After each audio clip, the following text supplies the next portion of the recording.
internal family systems completely changed how I saw myself and how I saw other people.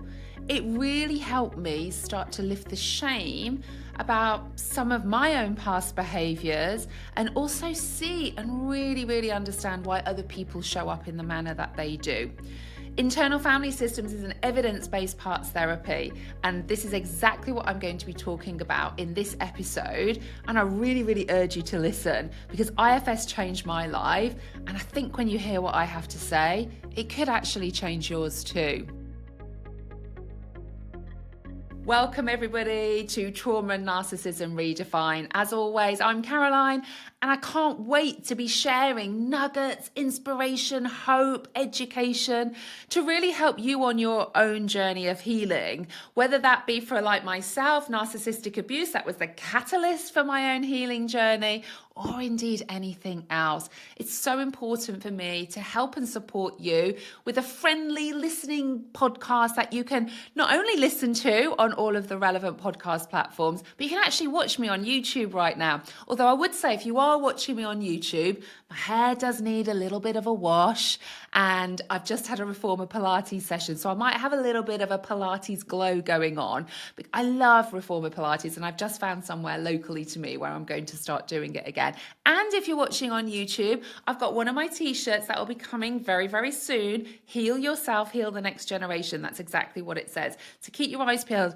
I love wearing these t-shirts and kind of embodying the work that I do. And I'm always getting asked, where can I get them? And they were kind of what I created and got someone to print some for me locally. But it is going to be coming, so keep your eyes peeled.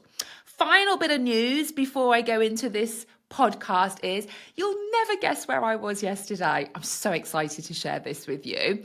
I was actually at Hay House. If you know Hay House, they're an incredible, probably a world-leading publishing group for personal development books. And I've been working with them now just over a year for my book called How to Heal After Narcissistic Abuse. It's an educational book, but it's also a workbook. It's the Bible I wish I had. And it's going to help you understand narcissistic abuse and narcissism and give you a blueprint to how to heal after narcissistic abuse. It's going to be out in July. Had an amazing meeting with the PR and the marketing team yesterday. So watch this space, because you need to get hold of this. If you've been affected by narcissistic abuse, or you know anybody who has, this is the Bible. This is the book that you need to get hold of. So I'm very excited to be able to share that with you. And part of what is in that book is actually me talking about something called internal family systems. Now, some of you may have heard of internal family systems, some of you may not. If you haven't, wow, this episode will blow your mind. And if you have, this is going to reiterate some of the elements about it and maybe remind you about what an incredible parts-based model it is. Now, internal family systems is an evidence-based parts therapeutic model. It comes with the concept that we all have a sense of self. So we all have, and we all call it different things, don't we? It could be source, essence, true self, authentic self, core self, whatever that may be. And the core true self carries traits of things like compassion, curiosity, creativity, clarity.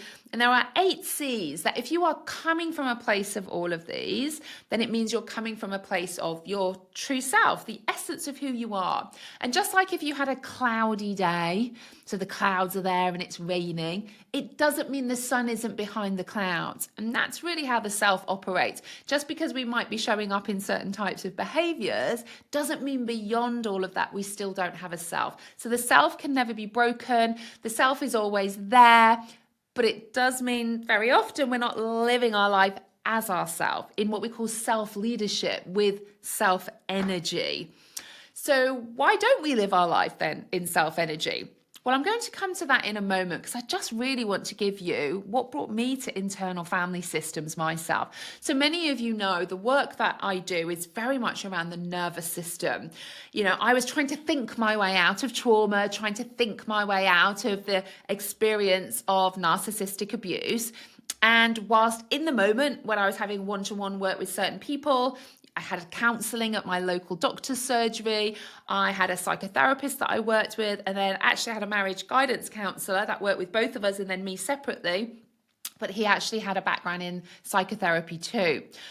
And it was great talking to them in the moment, to have someone hear you, listen to you, validate you, felt good. The problem being was once I left that room and I didn't have someone reminding me that I wasn't crazy and it wasn't my fault and helping and supporting me in kind of processing my own emotions, the moment I walked out of that room and something happened, one of my triggers, so a trigger is something really that's like scratching the wound of things that have happened to you in the past. The moment I would walk out of a room and something would happen, I'd feel triggered all over again. And actually, over time, if you find you're working with somebody and you still feel like you're being triggered, it can actually bring a huge amount of shame. And what you can start to do is cancel sessions because you think, what's the point? You might think, this is just me now forevermore. I'm never going to heal, and just feel like your life is spiraling. And it doesn't need to be like that. But that was really the start of me realizing, talking is good for the symptom management in the moment of not feeling seen and heard. But what about the long run? What about the long term? It wasn't helping with how I was living the rest of my life. And as I started to do some research, anyone that knows me knows I'm a research girl. I like looking everything up and reading about things and really understanding things. I think that's the science background that I have. And, I used to be a podiatrist. That's actually what my profession was. I was a podiatrist. So I've always had an interest in the human body, in how we operate, in kind of human behavior. But obviously I was working with the lower limb. That's what I was qualified in. But as I was experiencing and trying to heal, going through the traumas and narcissistic abuse, I thought I was just trying to heal from narcissistic abuse, and I was trying talking therapies. And it wasn't working. Because what I didn't realize was actually narcissistic abuse was the catalyst for me to start to realize there was a whole host of other stuff I hadn't even realized. And narcissism in my life really opened the channels for me to be able to explore all of that. So I know if you're listening right now and you're experiencing maybe domestic abuse or a narcissistic relationship and you might be feeling really, really stuck, this potentially can be the portal for you to open up, the opportunity for you to start to self-heal, because the power to heal is within you when you know how to do that. And of course, I wanted to heal. I just thought I was doing the right thing because that's what we've done for decades in our society. Go and see someone, talk to them, go and do a few other bits and bobs at home that might help you manage your behaviors. But what about the root cause? Why are these things happening in the first place? That for me was the missing piece. I suddenly realized all I'm doing here is managing the symptoms of how I feel because of what I thought was the result of narcissistic abuse. But I wasn't getting anywhere with that. I might have a few good days and then I'd have a bad day. And then I'd think, oh my God, I'm going backwards. So it was really, really difficult. And then when I started to do some research, I realized, hold on a second, nervous system, what's this all about? And I realized a real missing piece in our society today, and this is why I shout so loudly about this, is body work, is working in the body, the embodiment piece of trauma. You can't think your way out of trauma. And we've tried that for decades and it doesn't work. We have to feel to heal. And that can be really scary for us when feeling any of this stuff feels painful. So we shut down, and very often we start to dissociate. We numb out. We're kind of walking around like a head, not feeling anything in our body because it becomes too painful for us to feel. So I started to look at various different therapies and coaching and think, okay, how can I do this then? And this is when, and you probably know I'm trained in lots of different things now, and there's some key things that I absolutely use with my clients: somatic experiencing, brain spotting, internal family systems, and positive psychology. And then I integrate lots of other elements like breath work and things like that too. But they're the key main things that I would use within our sessions when I have my clients.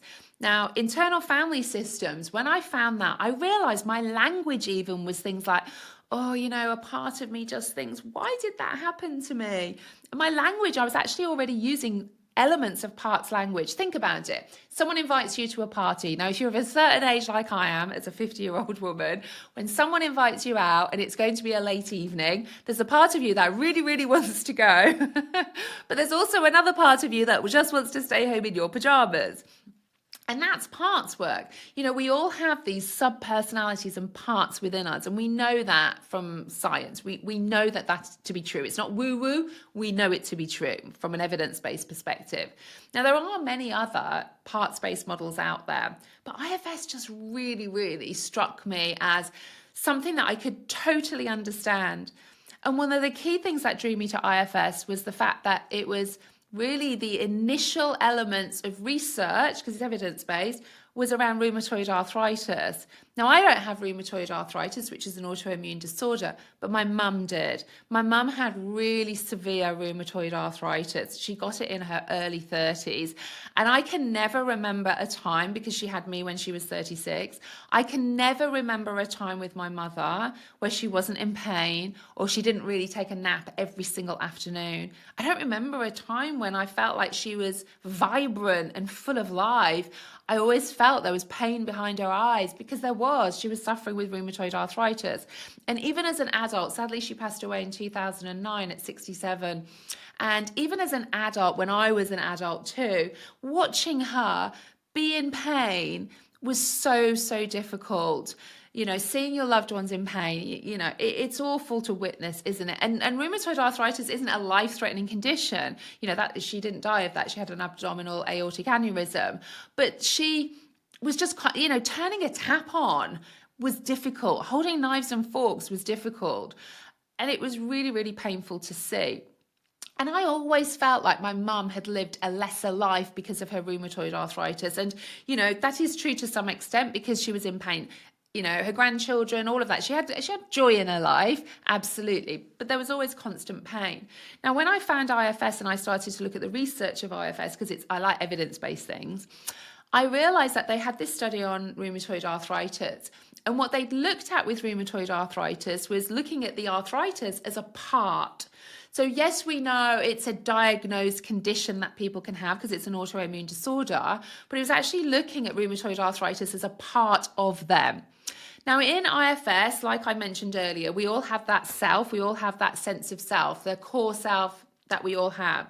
Now, what happens, because why don't we live our life like this, is as we are growing up, because this usually happens in our childhoods, as we are growing up and parents are acting a certain way, caregivers, extended family, siblings, our peers and friends at school and our teachers, how everybody else is behaving, we're kind of navigating all of that through our own internal lens.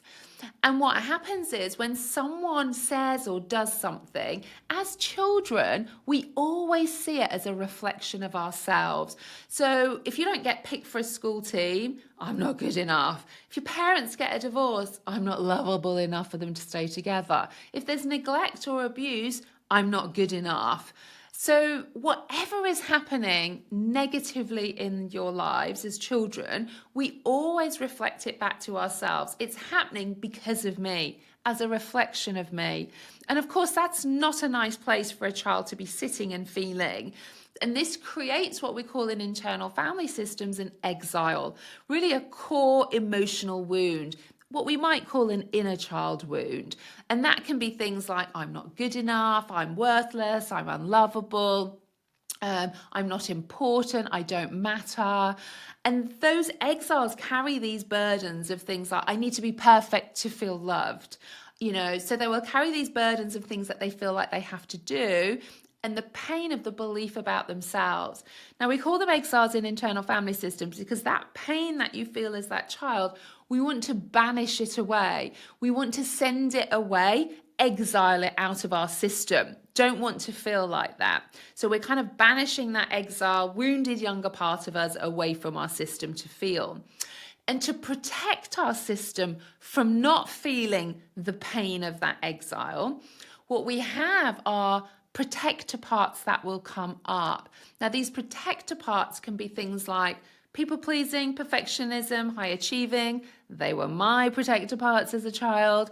It can also be things like self-harm, addictions, anger, dissociation, eating disorders, pain, procrastination. All of these are actually protector parts of our inner system. Now, we might look upon them negatively, but actually they all have a really, really good, loving intention for you because they don't want you to feel the pain of that exile.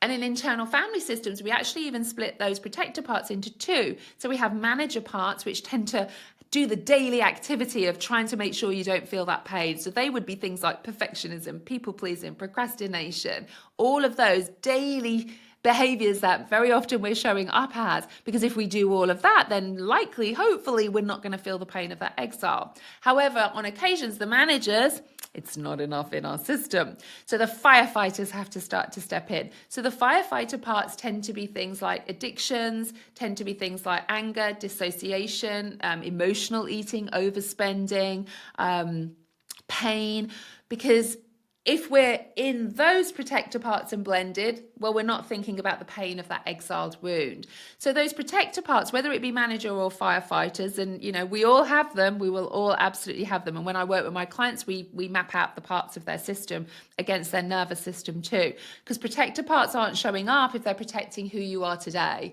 Because who you are today could cope with the challenges, albeit they would be challenging, but those protector parts are there, not protecting you at the age you are today. They are there to protect a wounded younger part of you that hasn't had completion of response cycles and processing and integration. So that's why those protector parts will show up for you.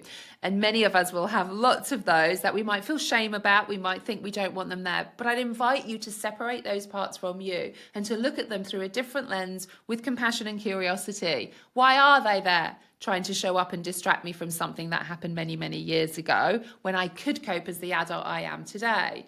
Many of us haven't learned that it's maybe safe to live your life simply as you, as yourself, because the last time you were your true self, something bad may have happened. So the system's like, oh, you can't live your life as yourself. We exile that core wound, and hence those protector parts start to come up. And then going back to that research study around rheumatoid arthritis, and I'll use my mum as an example with this too. So they looked at rheumatoid arthritis as a pain protector part. Now, of course, over time, rheumatoid arthritis can cause, quite serious physical changes within the body. My mum ended up having titanium rods in her wrist. But I wish she'd been alive when I knew this stuff very, very early on in her diagnosis, because it makes total sense right now. So I use her as an example because I know she would have loved to have been able to help anybody too. So what this study showed was if you treat rheumatoid arthritis or indeed any other pain-based physical diagnosis that we have, that's not to say it's going to get rid of it, by the way, but it can certainly help maybe navigate that pain, because a lot of pain that we have is inflammation based because we have too much cortisol in our body because we're living in permanent trauma responses. So why are so many of us living in permanent trauma responses when we're actually safe? And this goes back to that exile wound that hasn't finished processing and recognizing I'm an adult now, I know and feel good enough and lovable. We're still stuck by trying to protect that core wound because it hasn't been time stamped into the past fully for us to stay very, very present. So if we start to look at rheumatoid arthritis then as a protector part, what could that protector part be protecting the exile to feel because it's not safe enough to be yourself? Now, my mom had a really challenging childhood. Her father left when she was 14 years old, and there was, abuse that was going on in their household. So it was my grandmother that was left with my mum and her younger sister. And the three of them then lived together. Now, when my mother's father left, he said to her, make sure you look after the others. So there's two things there that became a core wound for my mum and a driving force for her that really was there till the day she died, because she actually died before my grandmother as well. In fact, both my mum and my auntie, so my mum's sister, died before my grandmother. I mean, heartbreaking to lose your children. It should be, as parents, we should die first. So my grandmother was still around. And two things with my mum at that stage. One, her father had left. Am I not good enough for you to stay? And then the second is, I'm not good enough, but you've given me a challenge, you've given me a task to do. I need to look after my mum and my sister. And that's exactly what my mum did. My mum took on the weight of the world on her shoulders to make sure that her mum, my grandmother, and her sister were looked after. My mum was the perpetual people pleaser, like literally a people pleaser. So she was an amazing mum, absolutely. But she was doing it because her sense of worth came from making sure other people were okay. And of course, being a mum was some element to that too. So she would then be people pleasing everybody. The problem being is, having had her father leave and all of this exiled wound, I'm not good enough, this made her a magnet to types of toxic relationships. And obviously she ended up marrying my father. And so she'd got her dad that had left. Now she's in a relationship with someone who is emotionally incapable of showing her love. And of course, it might have been nice at the start, but like we know, with all narcissists, with all of those elements, it at some point becomes untenable. So my mum stayed because, of course, that generation, they didn't necessarily get a divorce. And rheumatoid arthritis became my mother's core, key, gatekeeper, protector part. And when I look back now, I think, what would have been more painful for my mom? To feel like this 14-year-old girl that isn't lovable, isn't good enough, and is worthless, or the pain of rheumatoid arthritis. Now, granted, neither are good, right? Neither are particularly nice to be able to sit in. But my mum's inner system was like, well, 14-year-old, that is too painful to bear. So one of the key protector parts for my mother was rheumatoid arthritis that came in. Now, I'm not saying if you did all of this, all autoimmune disorders would be cured and we wouldn't have that. But let me tell you, I have worked with far too many people now who have had an autoimmune disorder, and we've worked together, particularly ones like fibromyalgia where there's no definitive test. And then all of a sudden, everything starts to improve. And even in some cases, they no longer actually have that. So looking at the rheumatoid arthritis as a protector part, its role for my mother was to distract and soothe her and move her away from feeling that core exiled wound that her inner system thought would be too painful to feel. So she would be people pleasing, being a perfectionist, rheumatoid arthritis, three key protector parts that were in my mother's internal system. And they did a great job for her. The problem being is her body was perpetually in these trauma responses because she was totally blended with those protector parts. And we know excess production of cortisol in our body can lead to inflammation, which does then lead to things like autoimmune disorders. Because what we are doing in this scenario is we are suppressing our emotion internally as opposed to expressing it externally. We live in a society where we haven't been taught how to express healthy anger. How do we hold those boundaries without just letting them go? So it was really important aspect. And again, when I work with my clients, we're working on that healthy expression. All of that rage or anger that we internalize because we don't want people thinking badly of us, when we internalize all of that, has a knock-on effect for us in the long run with chronic illness and disease.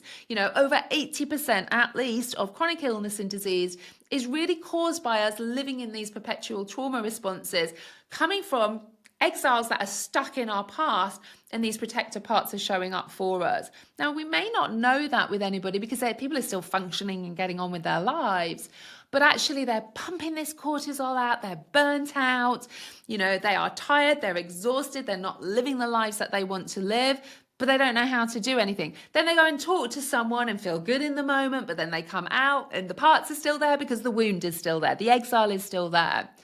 And when I realized all of this, not just from a rheumatoid arthritis perspective, but also my own perspective of, oh my goodness, no wonder I was a high-achieving, people-pleasing perfectionist, because I was trying to get praise and love off my father, and my interpretation of him not giving that was because I wasn't good enough. And then on the other side of the coin, as I've grown up, emotional eating, anger, self-harm, these have all been key protector parts within my system that I've actually felt a lot of shame over, of like, why am I doing this? Why am I feeling and acting like this? Stop it, Caroline.